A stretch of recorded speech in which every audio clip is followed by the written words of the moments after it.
प्रतिरोध निकालना।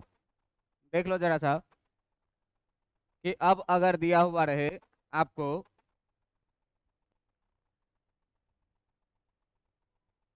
आपको दिया हुआ रहे क्या कि कोई खोखला बेलनाकार, किसी खोखले बेलनाकार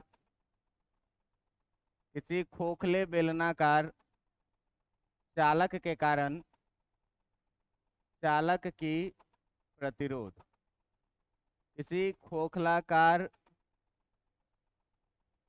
किसी खोखले बेलनाकार चालक की प्रतिरोध। देखिए ध्यान दीजिएगा कि अगर चालक में धारा का दिशा बदल जा रहा है तो इसका प्रतिरोध भी क्या हो जाता था, बदल जाता था। देखो अपने पास दिया हुआ है क्या कि एक चालक है, और एक चालक के बारे में क्या कह रहा है कि ये चालक खोखला है और बेलनाकार है।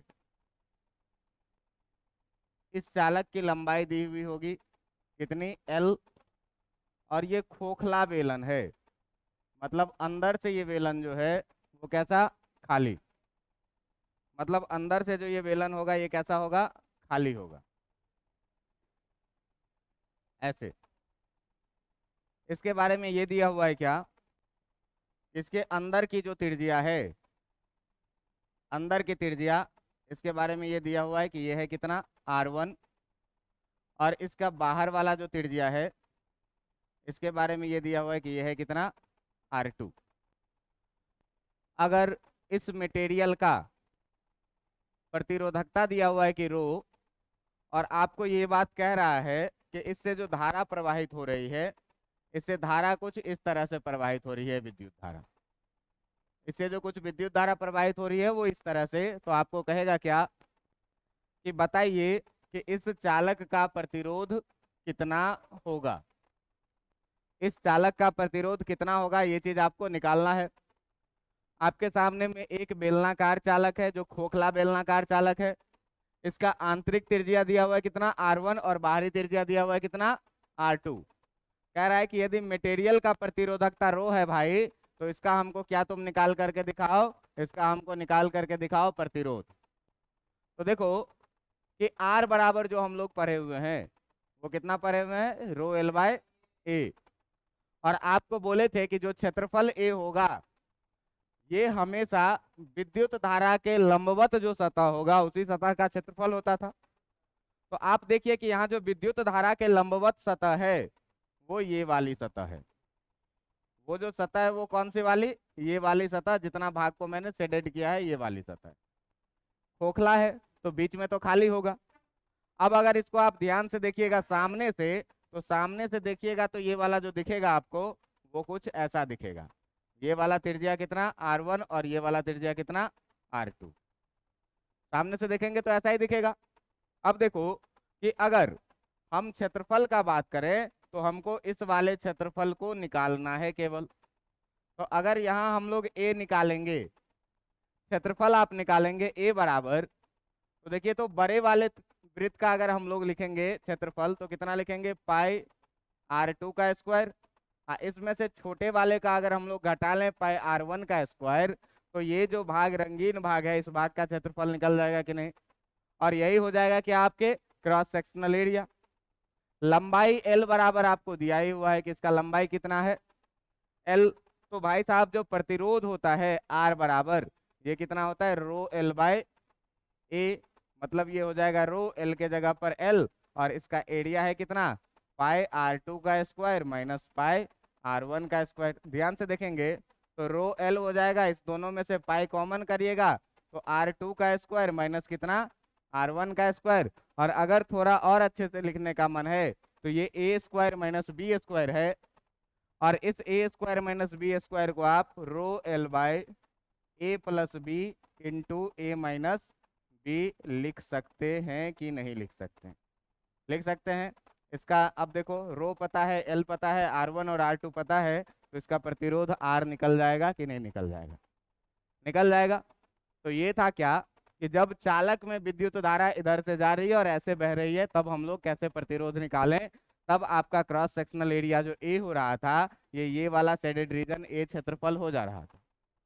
लेकिन अब अगर इसी सवाल में परिवर्तन कर दे और आपको कहे क्या कि भाई अब जो है, तो जो तुम्हारा विद्युत धारा बह रहा है, ये विद्युत धारा इस खोखले बेलन में कुछ इस तरह से बहेगा।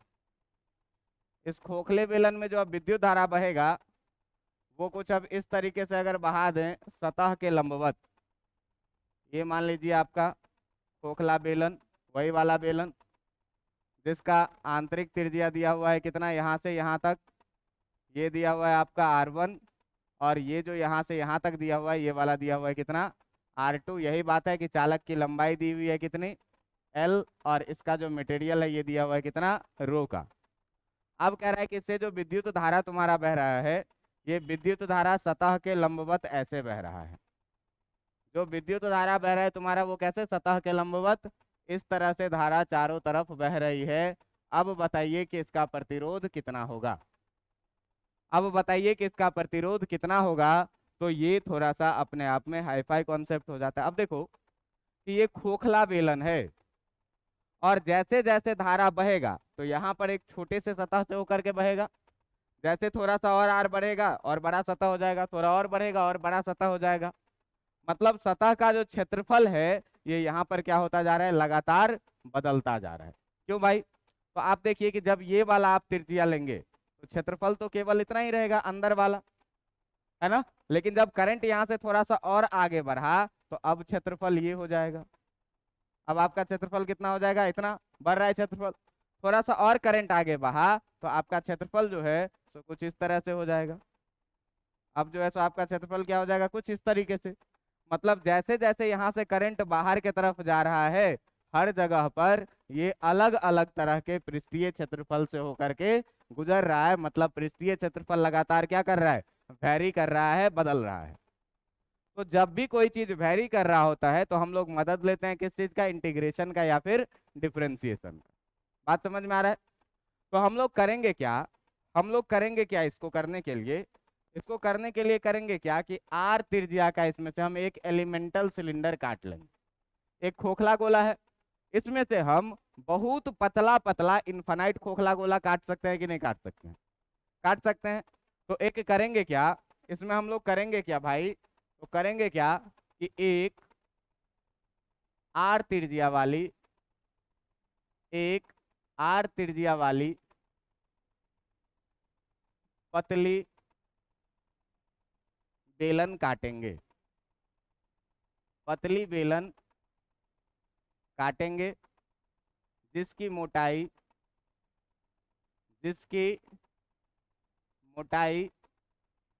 dr होगी, जिसकी मोटाई कितनी होगी, dr होगी। अब ध्यान दीजिएगा कि इसमें से हम क्या कर रहे हैं कि एक छोटा सा एलिमेंटल सिलेंडर काट ले रहे हैं। एक छोटा सा हम क्या किए, एलिमेंटल सिलेंडर काट लिए जिसका त्रिज्या दे रखा है कितना, r, और इसका जो ये वाला जो थिकनेस है, ये वाला जो इसका मोटाई है, इस वाले मोटाई को हम लोग कितना बोल दिए कि ये वाला जो इसका मोटाई है, ये मोटाई है इसका कितना, dr। इसका जो ये वाला मोटाई है, ये मोटाई है कितना, dr। बताओ इसी में से काटे हैं तो इसका लंबाई ये भी कितना रहेगा, l रहेगा, और इसका त्रिज्या दिया हुआ है कितना, r। अब इससे जो विद्युत धारा निकल रही है वो ऐसे निकल रही है सतह के लंबवत। विद्युत धारा कैसे निकल रही है, ऐसे निकल रही है सतह के लंबवत। और इसमें से हम एक बहुत ही पतला एलिमेंट काटे हैं तो इसका प्रतिरोध भी क्या होगा, बहुत छोटा होगा। मटेरियल वही है, मतलब इसका प्रतिरोधकता जो है रो, ये भी वही रहेगा, है ना। लेकिन अब विद्युत धारा चारों तरफ से निकल रही है, इसका मतलब जो सतह का बात करेंगे वो कैसा सतह होगा, वक्र पृष्ठ क्षेत्रफल होगा कि नहीं होगा, होगा। और लंबाई ये कितना क्रॉस कर रहा है, तो इतना जो ये मोटा है, इतना ही मोटा चालक से तो ये निकल रहा है। मतलब विद्युत धारा कितनी दूर चल रही है, तो dr दूर चल रही है लंबाई में, और इसका क्षेत्रफल कितना, वक्र पृष्ठ के क्षेत्रफल के बराबर में। तो यहाँ पर अगर आप L बराबर लिखेंगे तो L बराबर कितना, dr, और A बराबर लिखेंगे तो इसके वक्र पृष्ठ का क्षेत्रफल हो जाएगा, जो कि वक्र पृष्ठ का क्षेत्रफल इसका कितना है, वक्र पृष्ठ का क्षेत्रफल इसका हो जाएगा 2 पाई r, और लंबाई कितना, L। बात समझ में आ रहा है। अब देखना ध्यान से कि अगर इस छोटे से बेलन के कारण, पतली बेलन के कारण हम लोग प्रतिरोध का बात करें तो प्रतिरोध भी बहुत छोटा होगा। इस छोटे से प्रतिरोध को आप क्या लिख दीजिए, डी आर। इस छोटे से प्रतिरोध को आप क्या लिख दीजिए, डी आर। और डी आर बराबर क्या लिखेंगे, रो एल बाई ए। तो रो एल बाई ए लिखेंगे तो भाई रो के जगह तो रो ही रह जाएगा, एल के जगह कितना हो जाएगा, और एरिया के जगह पर कितना हो जाएगा, 2 पाई आर एल।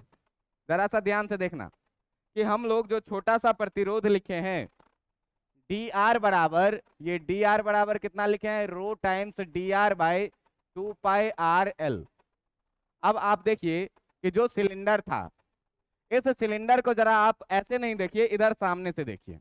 इस सिलेंडर को आप इस साइड मेरे तरफ खड़ा होकर के देखिएगा, तो मेरे तरफ खड़ा होकर के देखिएगा तो आपको ये बाहरी पोर्शन कुछ ऐसा दिखाई देगा और इसका अंदर वाला कुछ ऐसा पोर्शन दिखाई देगा। ये था कितना, R1, और ये था कितना, R2।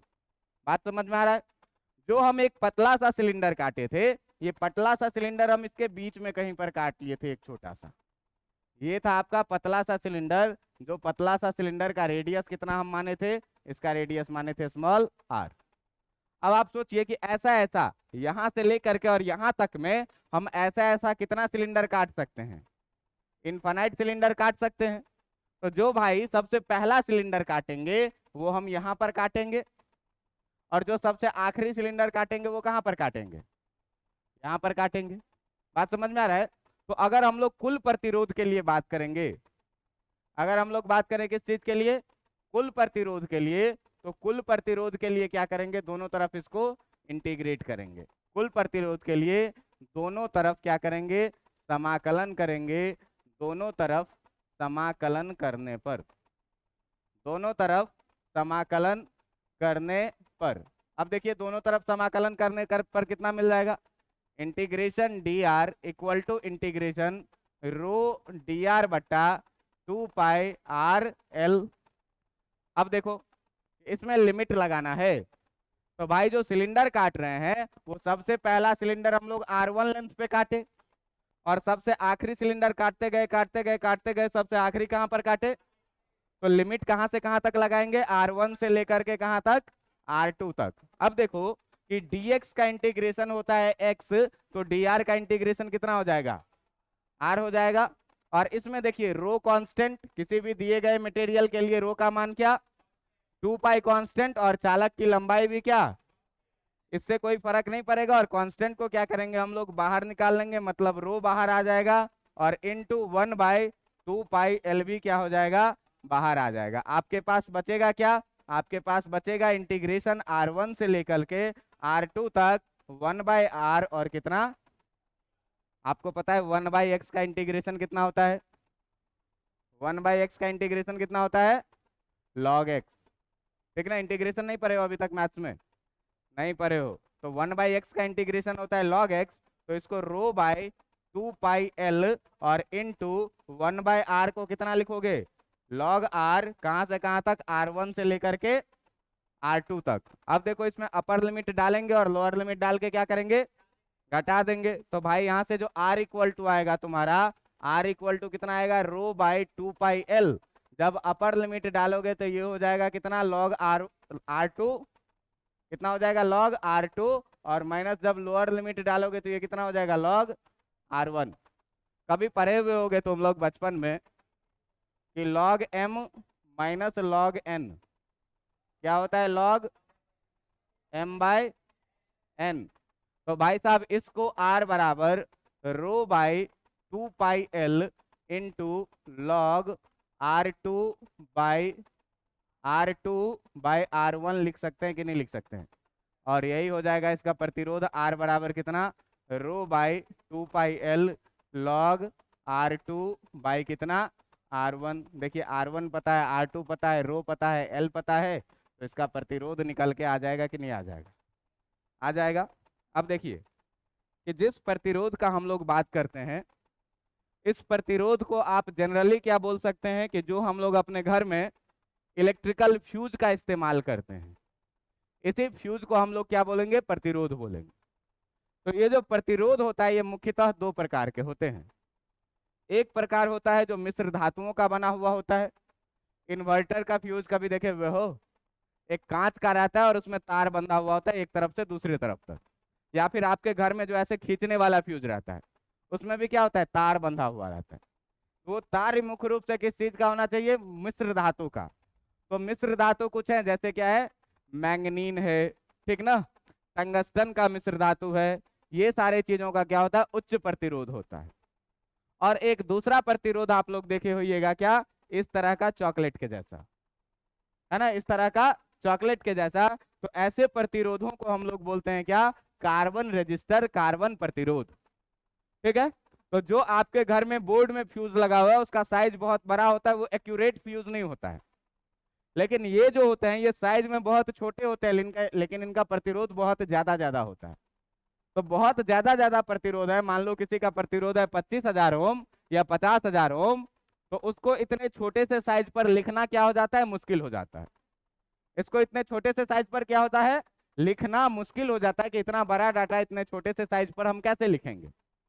तो इसके लिए क्या किया जाता है, इसमें एक कोडिंग कर दिया जाता है, रंगों का कोडिंग। जो अलग अलग रंग का इसमें पट्टी लगा हुआ है ना, ये कोई सा डिजाइन नहीं है, ये जो अलग अलग रंग का इसमें पट्टी लगा हुआ है ये देखने के लिए सुंदर लगे इसीलिए नहीं लगा हुआ है।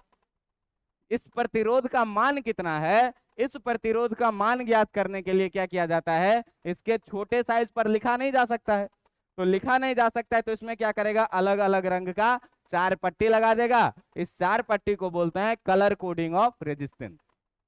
बात समझ में आ रहा है। अब इस रंगों को देख करके ही हम लोग क्या कर सकते हैं कि इसके प्रतिरोध के मान ज्ञात कर सकते हैं कि इसका प्रतिरोध कितना है। बात समझ में आ रहा है। तो इसी टॉपिक को क्या बोला जाता है, कलर कोडिंग ऑफ रेजिस्टेंस, प्रतिरोधों का वर्ण कोड। बात समझ में आ रहा है। अब देखिए कि इसको रीड करना कैसे सीखना है। तो जो भी कोई आपका ये कार्बन रेजिस्टर होगा, कार्बन प्रतिरोध होगा, हर साल नीट में 1 या 2 क्वेश्चन कार्बन कोडिंग से, और 10 मिनट का चीज है, इसको सीखने में तुमको 10 मिनट से ज्यादा नहीं लगेगा, तुरंत सीख जाओगे। क्या बोले, हर साल नीट में 1 या 2 क्वेश्चन पूछा जाता है। हम कभी आज या कल में, कल ही, आज तो नहीं टाइम मिलेगा ये पढ़ा करके, कल आपको दिखाएंगे कि आप जो जो चैप्टर पढ़े हैं, इलेक्ट्रोस्टैटिक्स पढ़े हैं अभी तक, कैपेसिटेंस पढ़े हैं अभी तक, कैपेसिटेंस का एक क्वेश्चन दिखाए थे जो नीट में पूछा था, कल एक इलेक्ट्रोस्टैटिक्स का भी क्वेश्चन दिखाएंगे जो नीट में पूछा है 7 तारीख को। और इतना आसान क्वेश्चन जिसके बारे में तुम सोच भी नहीं सकते हो। तो बेटा थोड़ा सा पढ़ोगे ना तो हो जाएगा। बात समझ में आ रहा है। तो आज हम लोग बात करेंगे किस चीज का भाई, कि इस कलर कोडिंग का मतलब क्या होता है, कैसे इस कलर कोडिंग के द्वारा हम लोग किसी भी कार्बन प्रतिरोध का मान निकालेंगे कि इसका प्रतिरोध कितने ओम का है। क्या मैं बोला कि जो कार्बन प्रतिरोध होता है उसकी प्रतिरोध जो होती है, जो रेजिस्टेंस होती है, वो बहुत ज्यादा होती है। तो इतना ज्यादा बड़ा मान को इतने छोटे से प्रतिरोध पर लिखना क्या हो जाता है, असंभव हो जाता है। तो इसी असंभव को संभव करने के लिए, इसका मान ज्ञात करने के लिए क्या किया जाता है, इस पर अलग अलग रंगों की पट्टियां बना दी जाती है, जिसे ही हम लोग क्या कहते हैं, प्रतिरोध का वर्ण कोड। अब ये कोड है तो कोड को हमको रीड करने आना चाहिए। तो कोड को रीड करने के लिए देखो कि इस पर हर एक पर 4-4 पट्टियां बनी हुई है। हर पर कितनी पट्टियां बनी हुई होती है, 4 पट्टियां। और इस 4 पट्टियों को रीड करने में हम लोगों को कैसे रीड करना है, तो देखो इस पर 4 पट्टी बना हुआ है कि नहीं, जिसका नाम मैंने रखा है ABC और कितना, D। अब देखो कि इसमें उच्च मान के प्रतिरोध विभिन्न विद्युत व इलेक्ट्रॉनिक परिपथों में प्रयुक्त होते हैं। इसका मान कितना होता है, बहुत ही ज्यादा होता है। इन प्रतिरोधों का मान वर्ण कोड द्वारा व्यक्त किया जाता है, क्यों कि इसे लिखना संभव नहीं है। तो ये सामान्यतः कार्बन के बने होते हैं, इसीलिए इसको क्या कहते हैं, कार्बन रेजिस्टर कहते हैं।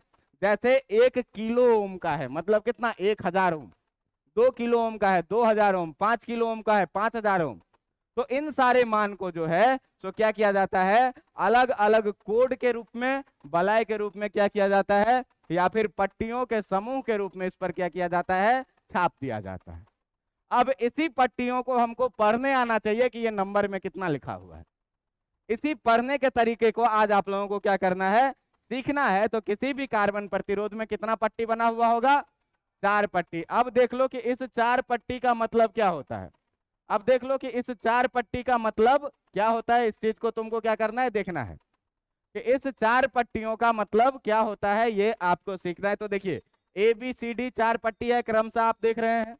अब इस 4 पट्टी में देखिए कि पहला जो 2 पट्टी है आपका A और B, ये पहला 2 सार्थक अंकों का उपयोग करेगा। ये स्विच ऑफ था इन्वर्टर वाला।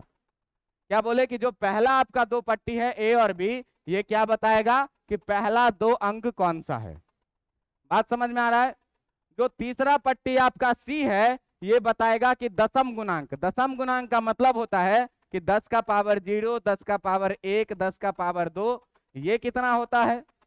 और सबसे अंतिम पट्टी जो है, ये आपके त्रुटि को बताता है कि इस प्रतिरोध को इंसान ने बनाया है, तो इंसान से अगर गलतियां रही होगी तो ये गलतियां कितनी रही होगी।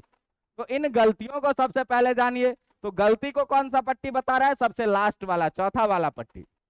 अगर चौथा वाला पट्टी तुम्हारा सिल्वर कलर का है या गोल्ड कलर का है, अगर तुम्हारा चौथा वाला पट्टी किस कलर का है, गोल्ड कलर का है, तो गोल्ड कलर का है, इसके लिए मतलब समझ जाना कि इसमें 5% की त्रुटि रह गई होगी। मतलब अगर कोई प्रतिरोध 100 ओम का है, तो ये हो सकता है कि 95 ओम का ही हो, या हो सकता है कि 105 ओम का हो, इससे आगे पीछे नहीं होगा।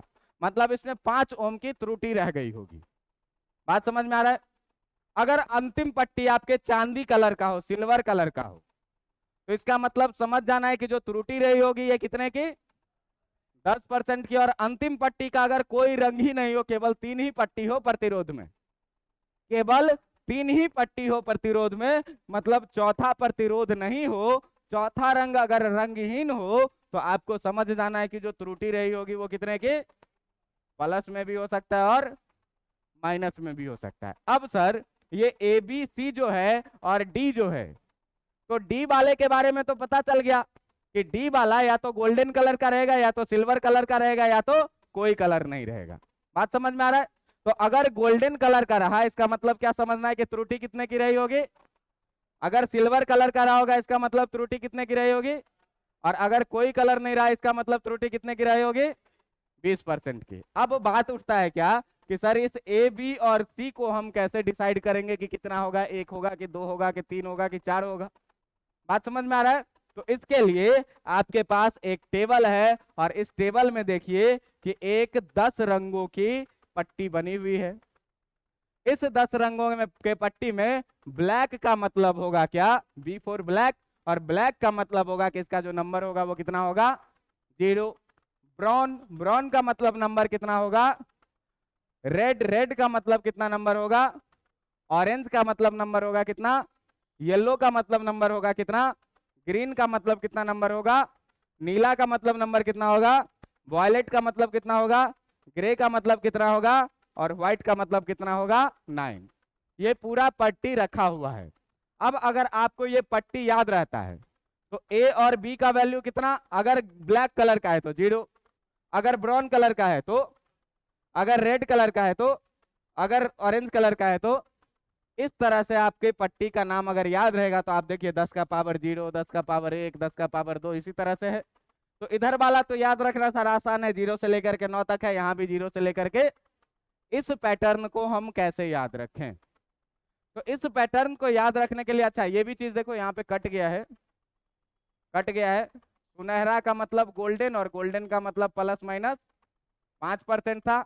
चांदी का मतलब प्लस माइनस, और कोई रंग नहीं, इसका मतलब प्लस माइनस 20% था। ये इधर त्रुटि वाला बात दिया हुआ है, ठीक ना। और इधर हम लोग किस चीज का बात किए हैं कि बाकी जो 3 पट्टियों का रंग रहेगा, इन 3 पट्टियों का रंग इधर से देखना है, और इस हिसाब से नंबर चुनना है। क्वेश्चन करेंगे, सारा बात क्लियर हो जाएगा।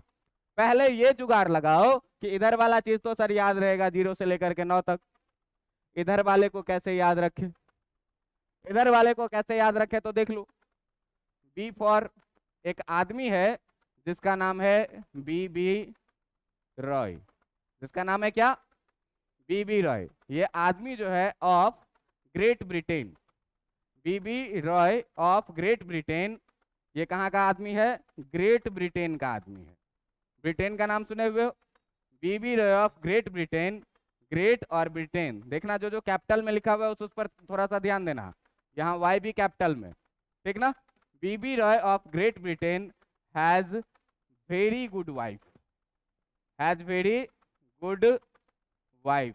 बीबी रॉय है एक आदमी जो कहाँ पर रहता है, एक आदमी रहता है कहाँ, ग्रेट ब्रिटेन में, और उसकी जो बीबी है वो बहुत सुंदर बीबी है।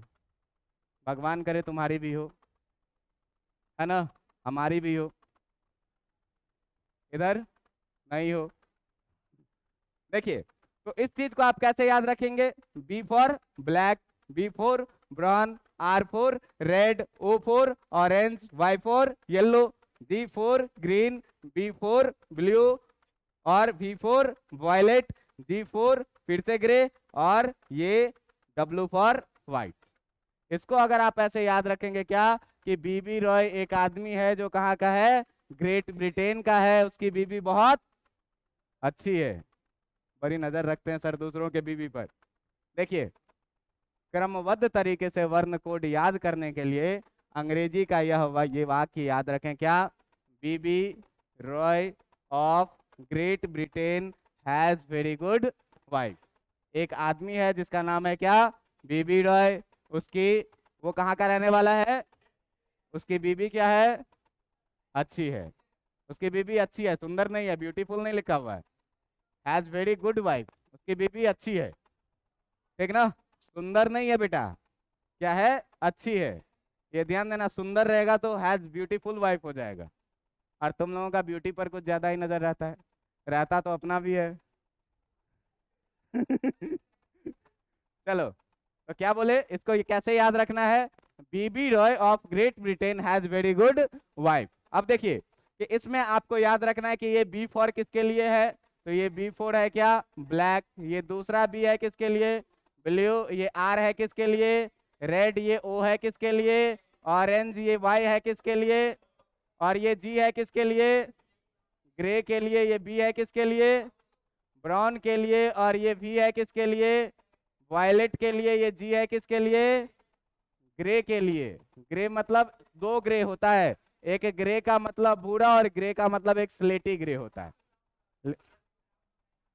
अच्छा, यहाँ पे ब्लैक, ब्लैक के बाद ब्राउन, ठीक ना? अच्छा, ये गलती लिखा गया है, महा गलती हो गया सर, चलो रहने दो अब ठीक है। याद रख लोगे, पीछे लिखा हुआ है B B Roy of Great Britain has very good wife. B B Roy एक आदमी है जो कहाँ का रहने वाला है? उसकी बीबी क्या है? अच्छी है। ये चीज याद रखना है, तो बाकी ये पैटर्न आप एक दो बार प्रैक्टिस करेंगे तो याद हो जाएगा। अब देखिए, बी फॉर जीरो। बी का मतलब कितना? बी का ब्राउन वाले बी का मतलब कितना? आर वाले रेड का मतलब कितना? ओ वाले ऑरेंज का मतलब कितना? वाई वाले येलो का मतलब कितना? जी वाले ग्रीन का मतलब कितना? बी वाले ब्लू का मतलब कितना? बी वाले वॉयलेट का मतलब कितना? और जी वाले ग्रे का मतलब कितना? और व्हाइट का मतलब कितना? त्रुटि में इधर आ जाओ, गोल्डन का मतलब कितना? चांदी का मतलब कितना? और कोई रंग नहीं का मतलब? बात समझ में आ रहा है? अब देखो कि इस पर हम लोगों को क्वेश्चन कैसे करना है। याद तो ये रह जाएगा, B B Roy of Great Britain has very good wife. अब देखो कि इस पर कैसे क्वेश्चन करना है। देखिए, यहाँ चार पट्टियां आपको दिख रही है। ये पहला वाला पट्टी का रंग जो बताएगा, ये यहाँ पर पहला नंबर डालेंगे। जिस रंग का रहेगा उस रंग का नंबर कितना है, ये नंबर यहाँ पर डाल देंगे। दूसरे वाले पट्टी का जो रंग रहेगा उसका नंबर यहाँ पर डाल देंगे। तीसरे वाले पट्टी के रंग के अनुसार ये डिसाइड कर लेंगे कि ये कितना होगा 10 का पावर। बात समझ में आ रहा है? और चौथा वाला पट्टी का रंग प्लस माइनस कितना प्रतिशत होगा, जो ये हम लोग डिसाइड कर लेंगे। और हम लोगों को किसी भी प्रतिरोध का रंग क्या होगा, देख करके इस बात का पता चल जाएगा कि इसका मान कितना है। बात समझ में आ रहा है? छोड़िए नहीं, ये कोई सा भी रंग है, आपको लिखा हुआ रहेगा रंग। ये लोग बताएगी कौन सा रंग है जी? ब्राउन रंग है। ये वाला ब्लैक और ये वाला रेड। चलो पहला ही क्वेश्चन देखते हैं। पहला ही क्वेश्चन देखते हैं। देखिए कि आपको दे रखा है क्या कि एक प्रतिरोध है ऐसा। आपको दिया हुआ है क्या कि एक प्रतिरोध है ऐसा। अब इसमें चार रंग की पट्टी लगी हुई है, चार रंग की पट्टी लगी हुई है, ये ऐसे और ये ऐसे, ये चार पट्टी है। और इस चार पट्टी के बारे में आपको कह रहा है क्या कि ये वाला जो है ये कौन सा पट्टी है? ब्राउन है। इस वाले के बारे में आपको कह रहा है कि ये जो पट्टी है ये कैसा है? और इस वाले के बारे में कह रहा है कि ये जो है आपका कैसा है? अच्छा इधर ब्लैक था इधर रेड था, चलो कुछ भी मान लो, कुछ भी मानेंगे तो क्वेश्चन हो जाएगा, ठीक ना। इधर था ब्लैक, ये था ब्लैक, ये है कितना रेड, और ये है कैसा गोल्डन। अब आपको कहना है क्या कि इस पट्टी को देख करके तुम बताओ कि इसका रंग कितना होगा। तो इसमें देखो कि अपने पास कितने चार कलर है। पहला कलर कौन सा है भाई, दूसरा कलर कौन सा है भाई ब्लैक, और तीसरा कलर कौन सा है, और चौथा कलर कौन सा है। अब तुमको देखना है कि इस चारों कलर का मतलब नंबर में कितना होता है। तो तुम देखो कि ब्राउन का मतलब, ब्राउन का मतलब ढूंढो इसमें कौन सा 1 नंबर, ब्राउन का मतलब कितना नंबर हो गया 1। ब्लैक का मतलब नंबर कितना हो गया, रेड का मतलब नंबर कितना हो गया बीबी रॉय 2, और गोल्डन का मतलब कितना हो गया +- 5%। तो देखो अब कैसे लिखना है, मैं बोला क्या कि पहला वाला दो रंग, पहला वाला दो रंग जो है वो दो नंबर को दिखाएगा, तो पहला रंग 1 और दूसरा रंग कितना गुने। तीसरा वाला रंग जो है वो 10 के पावर को दिखाएगा ओम। अब +- चौथा वाला जो रंग है वो कितना परसेंटेज को दिखाएगा। इसका मतलब जो इसका वैल्यू हो गया वो हो गया कितने का 1000 ओम का। 100 और ×10 कितना, और इसमें कितने की त्रुटि रह सकती है +- 5% ओम। ये हो गया क्या इसका प्रतिरोध। बात समझ में आया कि नहीं, बात समझ में आया तो अगला तुम लोग बना करके दिखाओ, अगला तुम लोग बना करके दिखाओ कि एक प्रतिरोध है आपके पास दिया हुआ कार्बन रेजिस्टर, एक प्रतिरोध है दिया हुआ आपके पास कार्बन रेजिस्टर, और इस कार्बन रेजिस्टर में 4 पट्टियां दी हुई है, जिसमें पहला पट्टी आपको कह रहा है कि ये पहला पट्टी जो है ये व्हाइट कलर का है, जो दूसरा पट्टी है ये जो है आपके रेड कलर का है, जो तीसरा पट्टी है ये आपका ब्लू कलर का है, और जो चौथा पट्टी है ये आपका सिल्वर कलर का है, ये आपके सिल्वर कलर का है। तो आपको बताना है क्या, अच्छा पीछे वाला लगा दें बेटा, ये ले, पहले क्वेश्चन तो लिख ले, क्वेश्चन लिख लिया, अब क्वेश्चन लिख लिया तो ये ले पीछे वाला क्वेश्चन है, नहीं लिखे हैं सर, लिखिए। अच्छा इसके आगे वाला है क्वेश्चन।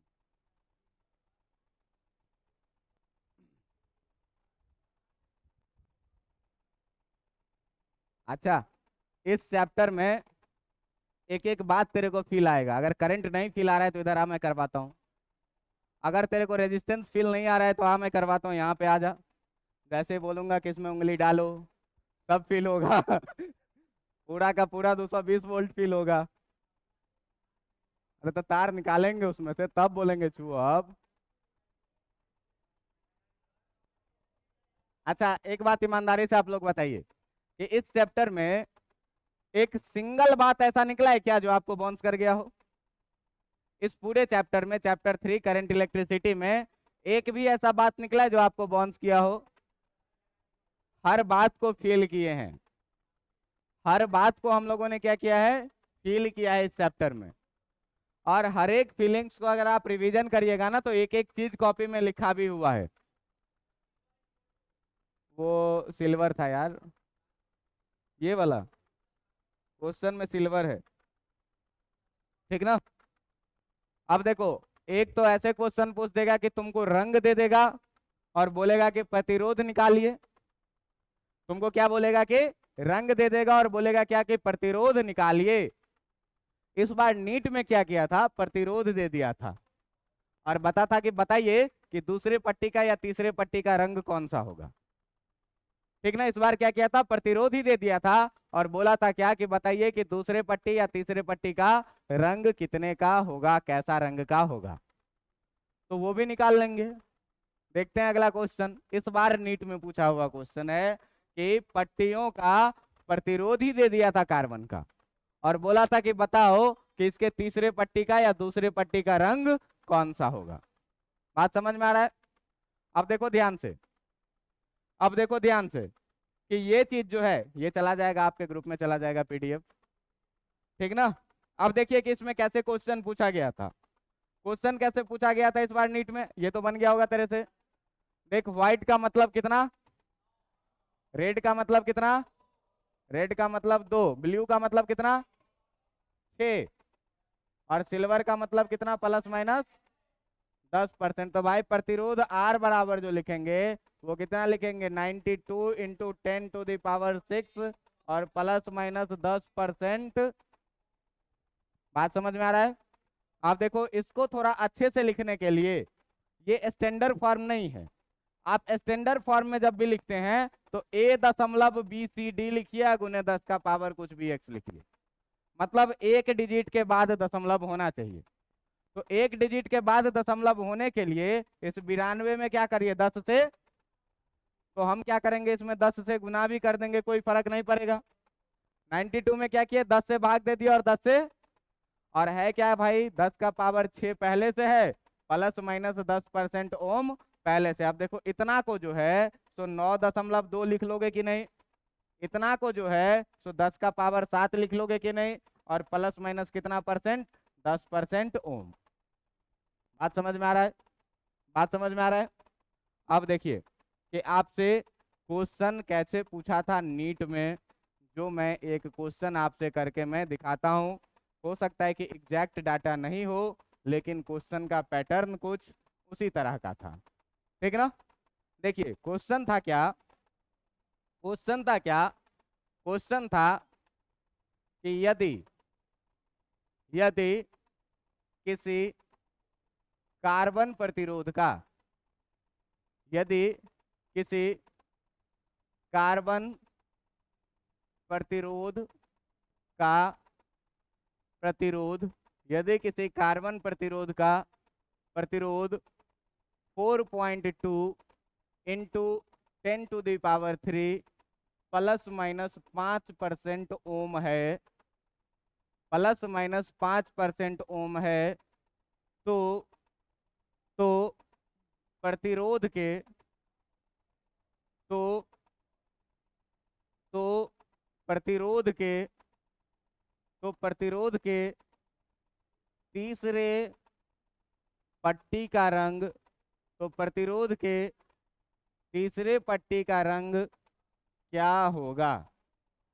तो प्रतिरोध के तीसरे पट्टी का रंग क्या होगा, ये चीज आपको निकालना है। बात समझ में आ रहा है। तो प्रतिरोध के तीसरे पट्टी का रंग क्या होगा। तुम देखो कि जो हम लोग निकालते हैं वो दशमलव में नहीं रहता है, वो ऐसे रहता है, वो ऐसे रहता है। तो भाई साहब देखिए कि सॉल्यूशन में जो हमारे पास दिया हुआ है, ध्यान दीजिएगा, ध्यान दीजिएगा, जो सॉल्यूशन में आपके पास दिया हुआ है, ये दिया हुआ है कितना 4.2 गुने 10 का पावर कितना 3 प्लस माइनस कितना 5%। इसको अगर तुम चाहो तो 4.2 गुने 10 गुने 10 का पावर 2 लिख सकते, कोई नहीं, 3 को 1 और 2, ठीक है। अब प्लस माइनस कितना परसेंट, देखो तो इसको जब गुना कर दोगे तो ये कितना हो जाएगा गुने 10 का पावर अब प्लस माइनस कितना परसेंट। तो देखो तो पहला वाला अंक है 4, और 4 का मतलब कौन सा रंग होता है, 4 का मतलब रंग होता है येलो। इसका मतलब जो इसका पहला वाला पट्टी होगा वो कौन से कलर का होगा, जो इसका दूसरा वाला पट्टी होगा वो कौन से नंबर पे है, इसका मतलब ये कौन सा होगा रेड। और जो तीसरा वाला पट्टी होगा वो तीसरा वाला कितना है 10 का पावर 2, तो 10 का पावर 2 का मतलब ये भी कैसा होगा। और जो चौथा पट्टी होगा ये है प्लस माइनस 5%, तो 5% का मतलब ये कैसे कलर का होगा, तो ऑप्शन क्या हो जाएगा तीसरे पट्टी का। यही क्वेश्चन इस बार नीट में पूछा था। हो सकता है दो रंग सेम भी हो सकता है, अलग अलग भी हो सकता है। बात समझ में आ रहा है। तो किसी भी कार्बन प्रतिरोध का प्रतिरोध कैसे निकालेंगे आप, रंगों को देख करके, या अगर आपको प्रतिरोध दिया हुआ है तो रंग का पता कैसे लगाएंगे, ये आपने आज के क्लास में सीखा। क्या सीखा आज के क्लास में, कि कार्बन प्रतिरोध के वर्ण कोड को आप कैसे डिकोड करेंगे।